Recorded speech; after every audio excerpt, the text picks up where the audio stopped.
Olha, eu vivo há tantos anos, né, nessa linha de frente, né? Quem é mais antigo de bolsa sabe.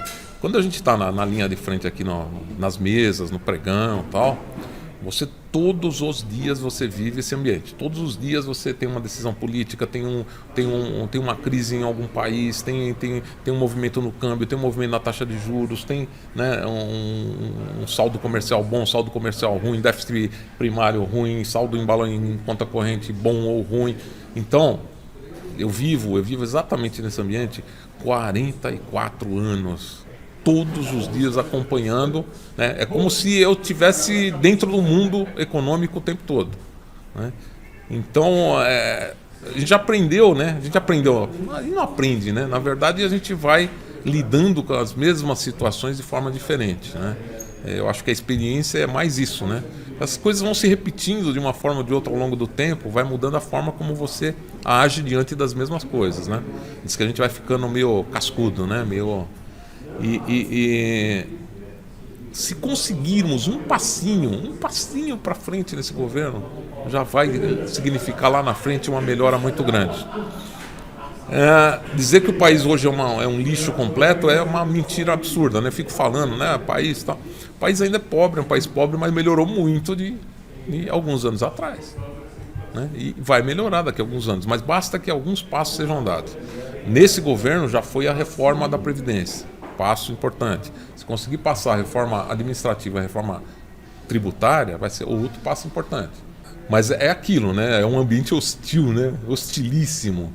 O que a gente precisa fazer é começar a se, né? Começar, né? A gente sempre viveu nesse ambiente hostil. Acho que tem uma oportunidade única agora de ter uma melhora brutal numa situação que nós nunca experimentamos, que é taxa real negativa. Foi às custas do Brasil? Não, foi mérito do excesso de liquidez americana. A pandemia? Não, a liquidez americana começou lá no subprime.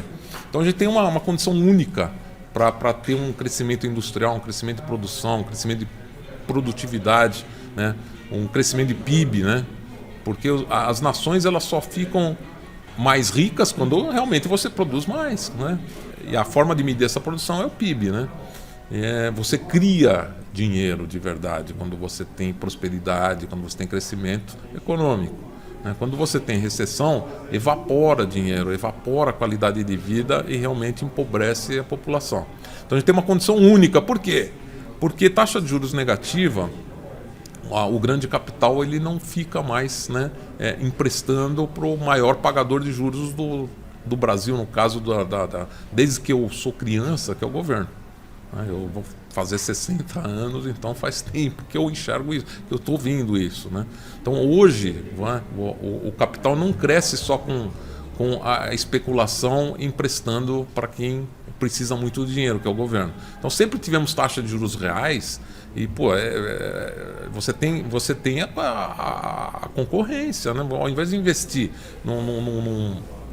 num negócio que vai te render 6, 7% ao ano, é melhor você emprestar para o governo que te chegou a pagar até 47% ao ano, né? Então você inibe o investimento com taxa de juros real positiva, né? É muito mais fácil você emprestar, né? e viver da remuneração do dinheiro, para quem não produz nada, né? do que investir.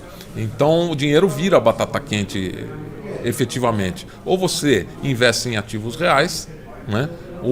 Porque virou batata quente, você perde dinheiro de verdade. Ou você investe em ativos reais, ou você consome, ou você investe em produção. Né? Investir em ativos reais também passa pela bolsa investindo em produção. Então você tem uma condição única para melhorar o PIB no Brasil e criar riqueza de verdade. Então, e a gente tem melhorado aos pouquinhos, a gente tem melhorado.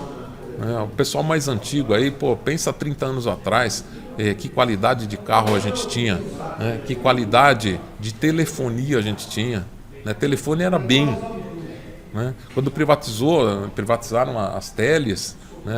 A qualidade e o preço melhoraram assustadoramente para todo mundo. Então, quando eu começo a passar o filmezinho, acompanhando todos os dias, o Brasil está muito melhor, né? O mundo está muito melhor do que foi no passado, né? O saudosismo ele é bom em alguns aspectos, mas pense em termos de tecnologia, pense em termos de acesso à informação, pense em termos de acesso à educação e acesso à saúde. É muito melhor hoje em dia. Eu sou saudosista, muito saudosista em alguns aspectos, outros eu prefiro milhões de vezes hoje. Então, Augusto,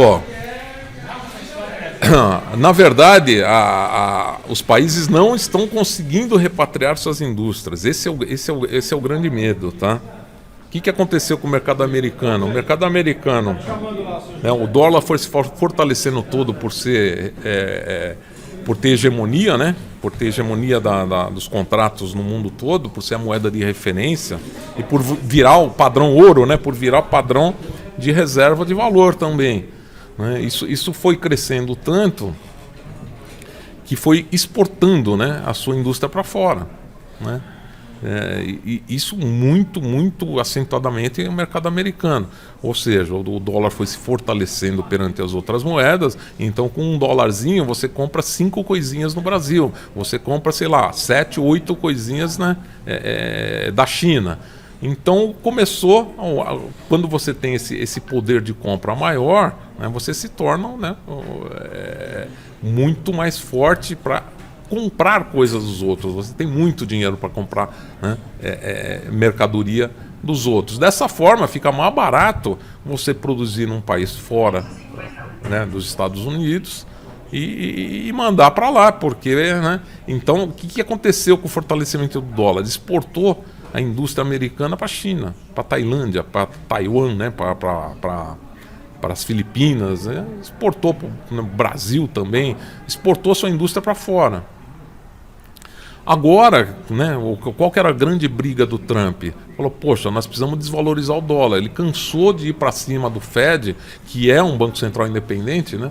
Falou, puta, precisamos desvalorizar o dólar. O dólar precisa perder o valor para a gente ter competitividade. Olha a China aí, né? A gente compra tudo da China. A gente tem um déficit comercial gigantesco com a China. Nós damos nossos dólares lá para o exportador chinês, né? E o exportador chinês, para manter o seu poder de compra, ele vai para a reserva de valor na hegemonia do dinheiro. Ele vem, né, compra os treasuries americanos. Hoje os Estados Unidos deve de mais de 1 trilhão e 600 bilhões de dólares para a China, porque ela exporta, né, e é o próprio dinheiro americano, certo? Ela exporta para o mercado americano e importou a indústria. Hoje até a Nike, né, foi exportada para fora, tudo produzido em Taiwan, Filipinas, tá, e vende para o mercado americano. Então a indústria está fora do país, dólar muito forte, né? Aí o Trump, vamos desvalorizar, né? E coloca, né, o quantitative easing, esse excesso de liquidez, é para uma demanda mundial de reserva de valores em dólares também. Então vai colocando dólares no mercado para tentar derrubar o preço do dólar. Quando você coloca muita mercadoria, desvaloriza essa mercadoria. Então, desvalorizando essa mercadoria, ela tem dois preços: preço do câmbio e preço da taxa de juros. A taxa de juros começou a cair no mercado americano, começou a cair no mundo todo pelo excesso de liquidez.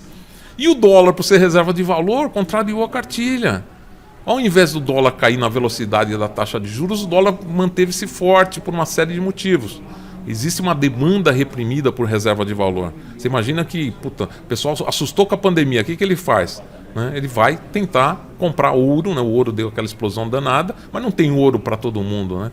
E a reserva de valores, né, virou... Antigamente era a libra esterlina, né? Talvez por isso até o Brexit, mas enfim, vai para euro e vai para dólar, mas 90% dos contratos são fechados no padrão dólar. Então virou reserva de valor. Demanda reprimida, fez taxa de juros cair e o câmbio fica para cima. E o Trump ficou desesperado, falou: escuta, não tem saída. Pô, o que eu vou fazer? Nosso déficit é cada vez maior e os caras comprando treasuries aqui. Falou, faz o seguinte, começa a taxar os caras. Taxar os caras, tá? Ok, se vocês aí continuarem com esse preço reduzido, eu vou taxar isso, vou taxar aquilo, vou proibir isso. Tá bom, pode taxar. Te taxei em 300%. Ora, o país do lado de lá, lembra, sempre tem dois preços o dinheiro: taxa de juros e taxa de câmbio. Você vai mexer na tarifa? Ok, eu mexo no meu câmbio. Aí o Trump, pô, você mexer no câmbio, pô, não vale. Aí não vale. Pô, não vale como? Então, todos os países têm esse movimento de poder mexer na sua taxa de juros e na sua taxa de câmbio. Então, não funcionou muito você taxar. Então, você criar barreiras, você proibir, talvez ainda assim dê uma compensação. Mas não é o comércio, não é o que a Organização Mundial do Comércio, a OMC, ela permite. Mas é a maior potência do mundo. Então, como é que a gente vai fazer agora? Taxou o aço brasileiro, né? Proibiu um monte de coisa. Eles estão se virando para fazer com que o dólar caia de preço e proteja a indústria. O mundo todo tem essa prerrogativa de mexer no preço do seu dinheiro, né? Através de taxa de câmbio e taxa de juros. Então, galera, é uma situação de equilíbrio muito complicada. Se você falar qual o país mais quebrado do mundo hoje, né, a gente vai tentar lembrar de alguma coisa, né, parecido com Turquia, parecido com, né, alguns países africanos, parecido com o Brasil. Né, Brasil, mentira, porque tem 500 bilhões em reserva. Né? Mas não são esses países. O país quebrado, insolvente no mundo, chama-se Estados Unidos. É o país que mais deve no mundo, que maiores déficits comerciais apresentou, principalmente contra a China. O maior devedor do mundo é o mercado americano. O maior credor do mercado americano é a China. É relativo, né? É o país, por exemplo, você fala que Venezuela é um país quebrado, é um país muito mal administrado. Assim como o Brasil, né, tem sido mal administrado. Porque a Venezuela está em cima de um gigantesco poço de petróleo. Era um dos países mais ricos da América, das Américas, né? Tirando, né, tem os Estados Unidos. Por quê? Porque está sentado em cima de um grande barril de petróleo. Era para ser, e que sempre foi, né, durante décadas e décadas, a Arábia no continente sul-americano. Né? Mas governos destroem países. E o efeito da Venezuela é esse aí. Então, mas dizer que é um país pobre e quebrado também é diferente, né? Ela se levantaria rapidamente em cima do que tem de reserva de petróleo. Mas enfim, a Venezuela era o sonho de todo o país sul-americano. Puxa, eu queria ser uma Venezuela, né? Então, mas os governos, eles realmente fazem estragos gigantescos. Não era assim não, Igor. É que você está assistindo há pouco tempo. Isso é a Veneza da América mesmo. É o que o Rafael falou. Era um dos países mais prósperos, mais ricos, com maior renda per capita das Américas. Então tudo reside nos governos do mundo todo, não é só no Brasil, não. Agora, o brasileiro é sensacional, né? A gente tem que bater palma para o agronegócio, cara. A gente só tem reserva de 500 bilhões de dólares graças aos saldos comerciais persistentes do agronegócio. Mas o mundo todo também experimentou isso, né?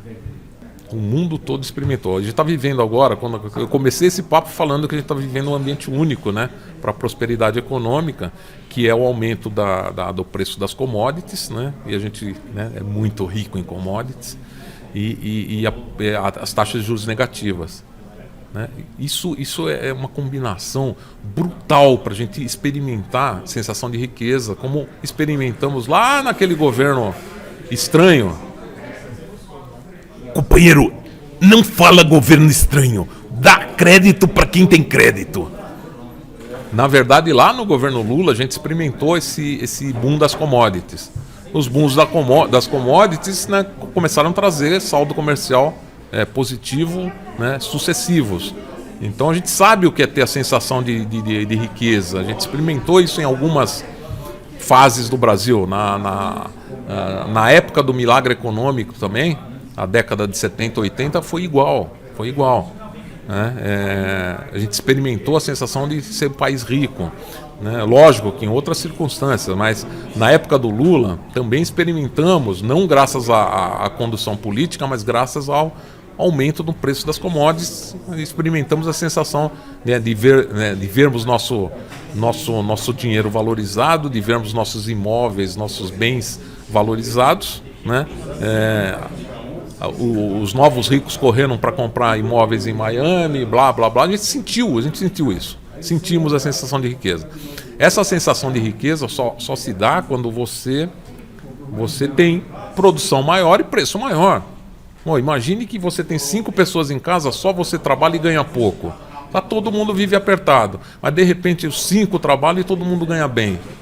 É riqueza na mesa, produção, né? Aumento de receita.